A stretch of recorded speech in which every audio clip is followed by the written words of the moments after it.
रामायण की गाथा आपने सुनी होगी।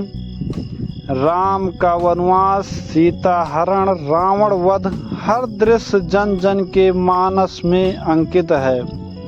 लेकिन एक पात्र है जो इस गाथा में कहीं खो गया। राम की बहन शांता।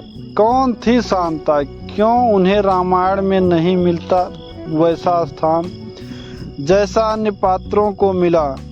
आज हम आपको सुनाएंगे उस त्याग और तपस्या की देवी की अमर कथा, जो अयोध्या की राजकुमारी होकर भी इतिहास के पन्नों में भी स्मृत हो गई। अयोध्या नगरी में उस दिन उल्लास का वातावरण था। महारानी कौशल्या ने एक सुंदर कन्या को जन्म दिया।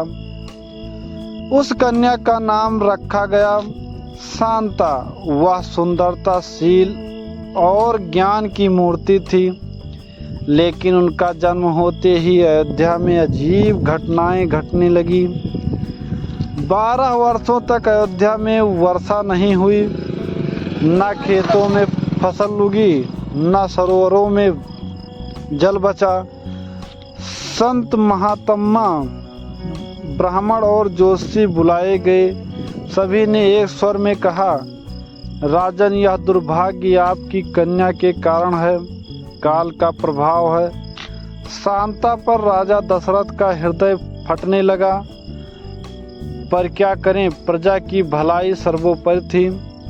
उनके दरबार में उनकी साली अंग देश की महारानी अपनी इच्छा से आई थी और उन्होंने शांता को अपनी पुत्री के रूप में स्वीकार करने की विनती की।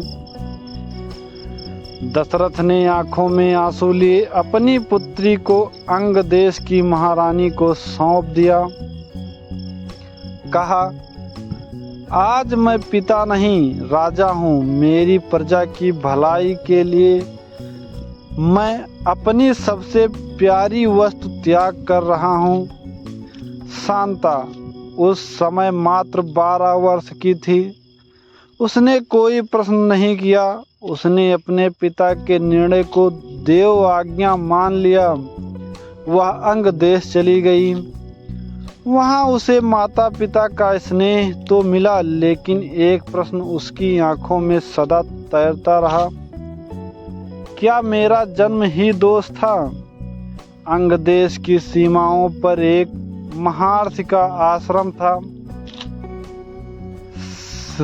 ऋषि श्रृंग, वह अत्यंत तेजस्वी, ज्ञान में परंगत और बाल ब्रह्मचारी थे।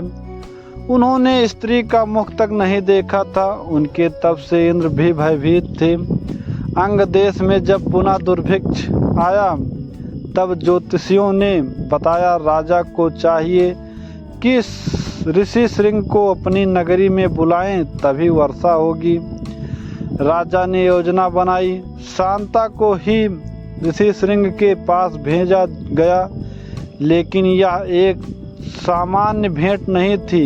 यह था 2 आत्माओं का मिलन, एक जिसने बचपन में त्याग झेला और एक जिसने तपस्या की लौ में जीवन जलाया।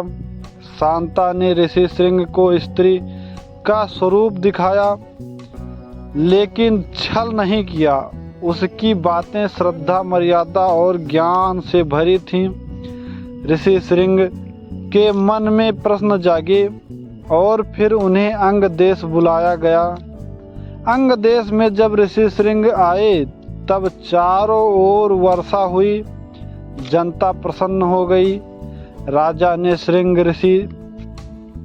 ऋषि श्रृंग को शांता से विवाह का प्रस्ताव दिया। ऋषि श्रृंग ने तपस्या के बाद जब जीवन में भावनाओं को स्थान दिया, तो उसमें केवल शांता थी। दोनों का विवाह हुआ, एक तपस्विनी और एक ब्रह्मचारी का। यह मिलन केवल सांसारिक नहीं, आध्यात्मिक भी था। कुछ वर्षों बाद अयोध्या में जब राजा दशरथ को संतान की प्राप्ति नहीं हुई, तब ऋषि श्रृंग और शांता को बुलाया गया।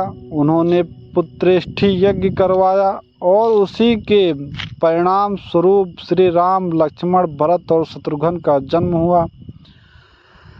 राम जन्म के पीछे जिसे देवी का आशीर्वाद था वह थी शांता, लेकिन उनका नाम तक नहीं लिया गया।